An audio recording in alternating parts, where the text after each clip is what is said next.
You know Judah. I will not talk much about Judah. But Judah was the man in Genesis chapter 38. You read all the way from verse 13 to verse 18. He had a family that had a lot of tragedy. Onan trying to, all manner. 2 of his children were killed before the Lord for wickedness. I'm sure you remember the story.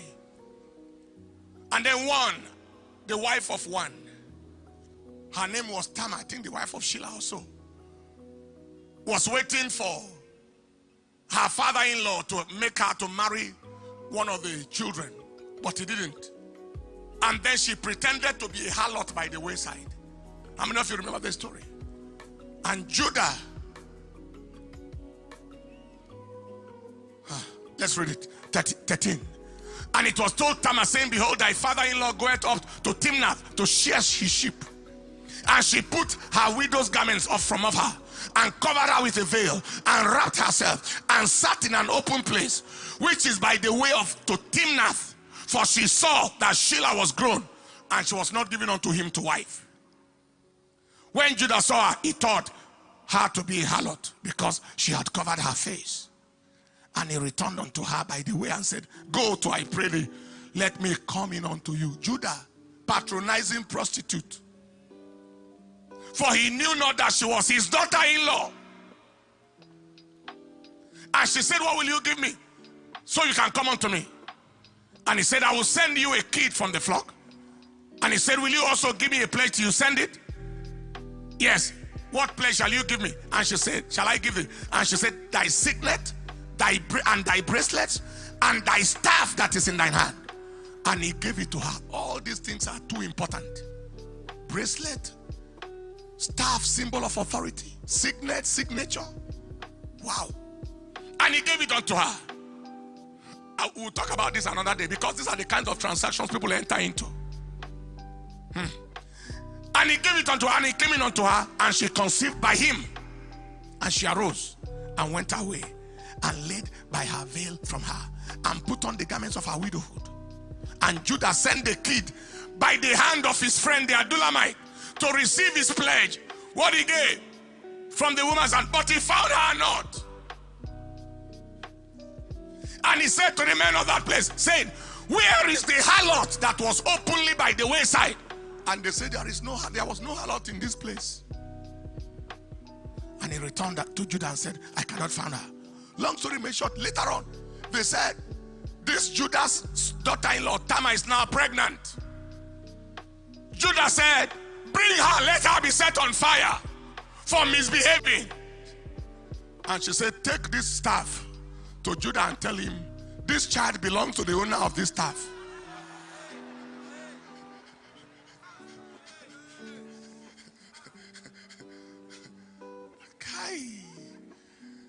This child belongs to the owner of this bracelet. This child belongs to the owner of this signet ring. Judah hid his face. That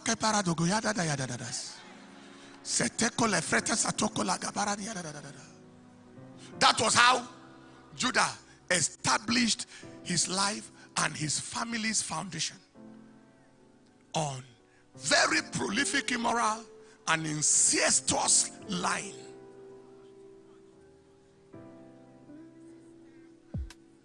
Are you following what I'm saying here today? With death in between.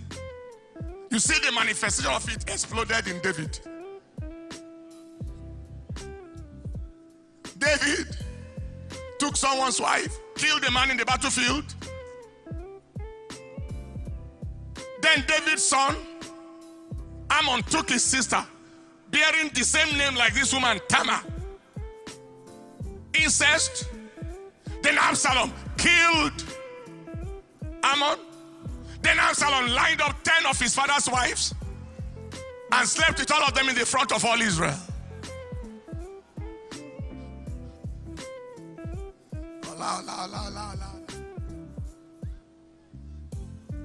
Then on top of the roof, he didn't know where to perform the action. Stayed there on top of the roof. Then Solomon came and moved it forward.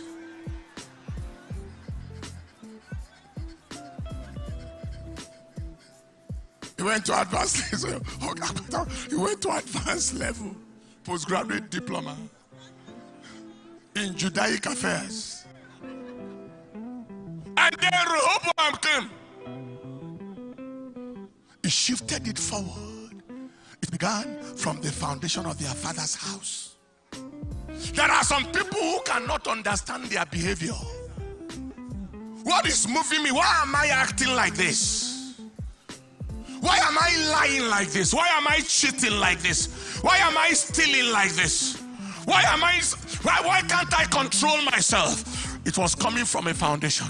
But right now, I announce in the name that is above every name, Jesus Christ, the resurrected Lord, every foundation of your father's house, of your lineage that is fighting your destiny, whether in character, in behavior, or in any form, is fighting your life, fighting your destiny.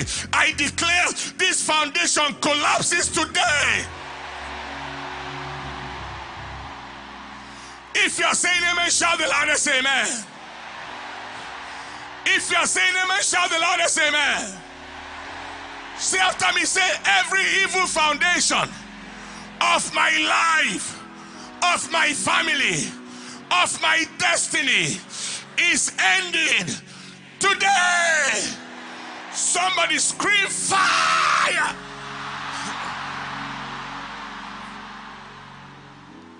Give the Lord a praise and take your seat. There are many I could go on and on, but time will fail me. I want us to go on to solution, but I'm sure you remember the story of Gideon in Judges 6:25-26. Maybe you can consider that the sixth example. And it came to pass the same night that the Lord said unto him, to Gideon, take your father's young bullock, even the second bullock of 7 years old, and throw down the altar of Baal that your father has, and cut down the grove by it. Throw down your father's altar and build an altar unto the Lord thy God upon the top of this rock in the other place, and take the second bullock and offer a burnt sacrifice with the wood of the grove, which thou shalt cut down. That was God telling Gideon, I have called you. I have an anointing for you. I have a calling for you. There is something I want you to do with your life. But there is something in your father's house that must come down if you must go up. There is something in your father's house that you must throw down if your destiny must see the light of day. There is something in your father's house that has the capacity of limiting your destiny. I announce today, everything in your father's house that is fighting the plan of God for your life, today they shall be set on fire.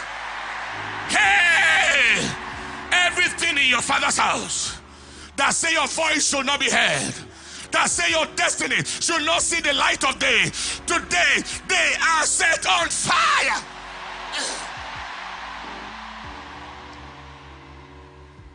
You believe that? Shout the loudest, say amen. Look at somebody by the side, say, no altar from my father's side, no altar from my mother's house will stop my destiny now. It is too late.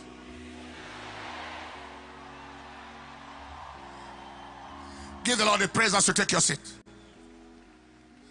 Now, final, before I go, or we go to the next point, is the foundation of Jericho. Jericho was a city that was laid on the foundation of blood.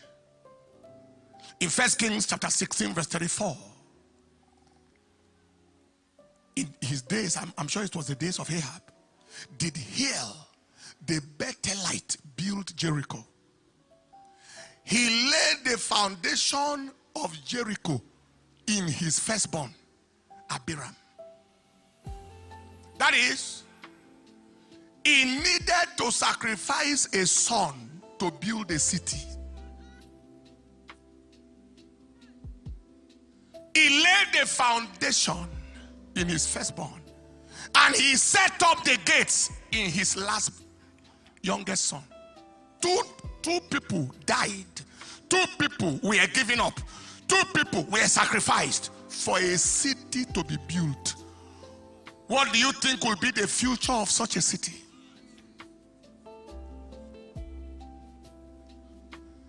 There are many people, many families built on blood. Listen, I came across the story of a young lady some time ago. All the girls in that family died at the age before they would be 30. You couldn't be 30. They couldn't be 30 from the southern part of this country. And when the story was being investigated, this was what was found by revelation and investigation. That their father was a big chief, royal paramount ruler. When he died and he was about to be buried, they said, somebody should escort him. You know African tradition? Somebody should escort him to the land where he is going. And they said, who is it that will escort him other than his youngest wife? He loved that one so much, let her escort him. That is buried alive with a dead chief. And while this girl was about to be buried, she began to render curses. What did I do?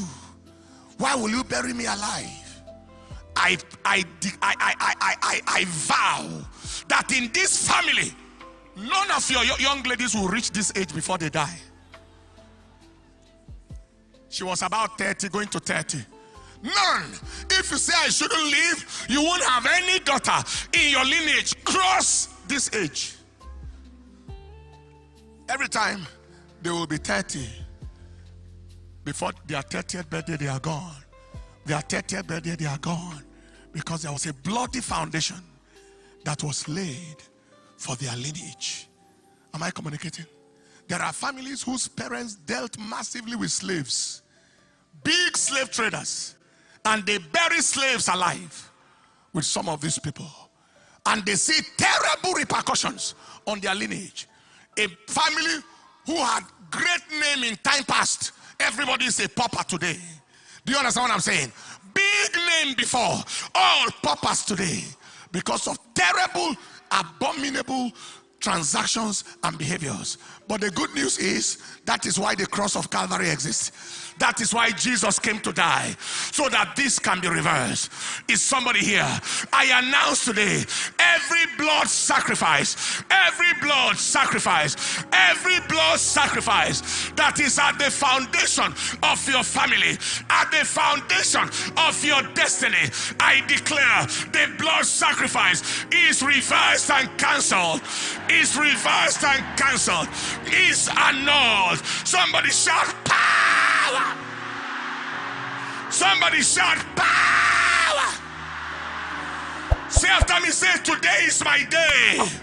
I receive total freedom.